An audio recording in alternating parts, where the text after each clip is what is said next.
Salam la famille mbokk yi ziar naa leen seen mbokk seen xarit Salam Pro Staff ñëwaat naa ci seen vidéo yi ñuy faral di def chaque semaine. Vidéo tey bi nag dañuy ànd ak yéen yoon leen benn salon boo xam ne ñu ngi ci début bi, dañ leen di woon début bi ba fi muy jeexee. Fin bi dinañ leen ko woon mais après lay doon ndax vidéo bii nii vidéo bu bees la.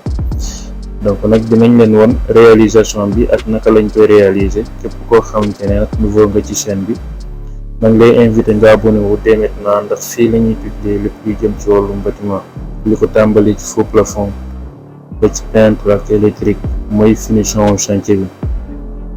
Voilà, comme ni ngeen ko gisee nii salon bii nii salon bu carré la mais dafa am benn rond au milieu te foo nga xool nan nga koy génnee ba nga xamante ne rond bi dina ci génn en même temps carré bi dina ci génn. Comme ni ngeen ko gisee nii dañ koy tracer ba noppi nga tracer sa aile bi mu dem ci mur bi ak ci dal bi nga soog a tàmbali di poser. Nekk nii day am foo xamante ne da ngay soxla laser bi pour mun ko aligner normal ndax day am fu muy tollu niveau bi du ko mën a tracer en même temps équerre bi du ko mën a tracer ndax dal bi mun naa déchiré wala mu dëng. Soo ci paree da ngay installer sa cadre, maanaam da ngay porter règle yi.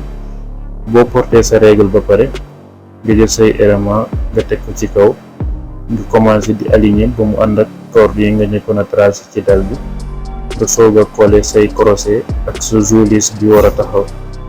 Montage bi nag dafa bëri ay façon, am na ñoo xam ne dañuy fermer lépp lis ba noppi soog a dagg remonter, waaye man je préfère ma def ko ay corniche élément yoo xamante ne dafa am ñaari aile yëpp ndax fii nii day tax li ngay teg dafay jub du am benn dëng-dëng.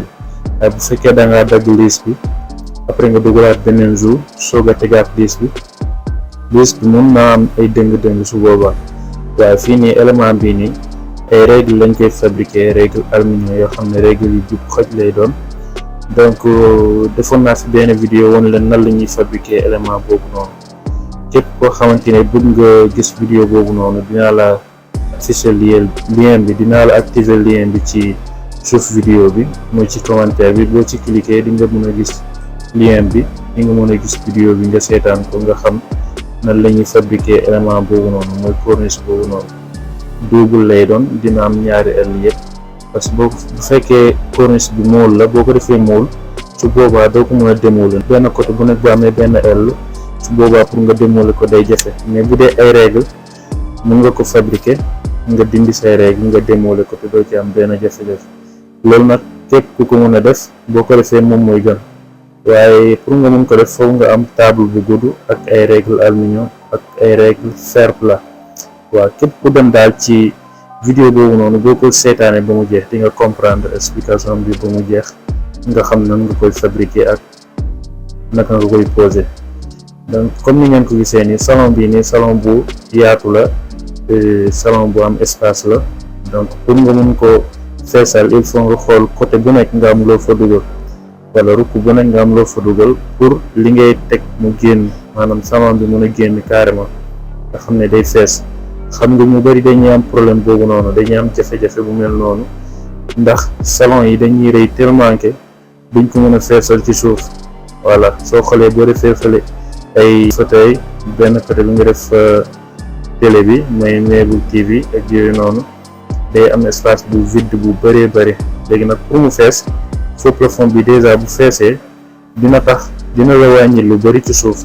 boo tegee sa benn chaise sax ci suuf ak sa TV bi télé bi dina la wàññi espace bu bëree bëri.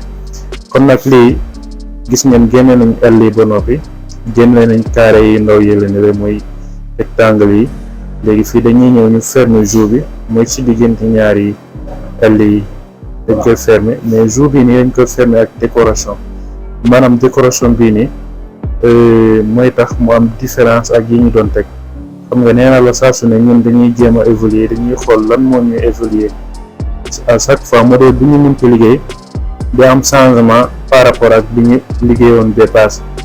bu ñu defoon tey jii décoration bi ni beneen salon bu ñu ñëwaatee beneen décoration la ñuy defaat, toujours décoration dañuy am différent. donc loolu mooy tax ngay évoluer, ngay avancer. mënoo xëy di liggéey ci benn modèle chaque jour waa pendant at. Donc da ngay fexe chaque jour ngay évoluer salon bu nekk mu bañ a bokk ak moroomam benn dessin wala benn décoration. Donc gis ngeen ko ni pare nañ di ko réaliser léegi salon bi moom moo nekk ni carré rectangle yi ñoo nekk ni def nañ finition bi ba noppi. soo xoolee finition bi dafa set, amul benn dëng-dëng ak foo xamante ne dafa des wala dafa décalé. Donc lii moom mooy salon bi. yaa ngi gis décoration bi nii moo tax mu am différence ak yeneen salon yi ñu doon réaliser ak rectangle yi ñu dugal ne ci beneen kees bi. soo xoolee yenn salon yi ñu mujjee réaliser bu dugal ko yooyu noonu kees bële dañ ko def lisse tout plat modèle, mais fii dañ ko def ay rectangle moo tax mu am différence ak salon yi ñu njëkkoon a réaliser. benn côté bi ñu def ko ay carré pour mu bañ simple noonu. Donc mooy tax mu am différence. saa su ne il faut nga am loo dolli ci say décoration, mooy tax ngay évoluer à chaque fois ngay créer lu bees. Donc soo nekkee décorateur nga nekk estafeur, je te conseille ngay nekk di créer à chaque fois ngay créer, mais na nga créer ay modèles yu rafet yoo xam ne voilà yoo xamante ne daal bokkut ak yi nga doon créer. mooy tax ngay évoluer, mooy tax ngay avancer. kon nag salon bi moo nekk nii gis ngeen ko. am na ay rectangle, am na ay L, am na ay carré yu simple, am na ay lampe spot ak cordon ak lampe luxure. donc salon bi ni programmé nañ ci même ay ventilateur.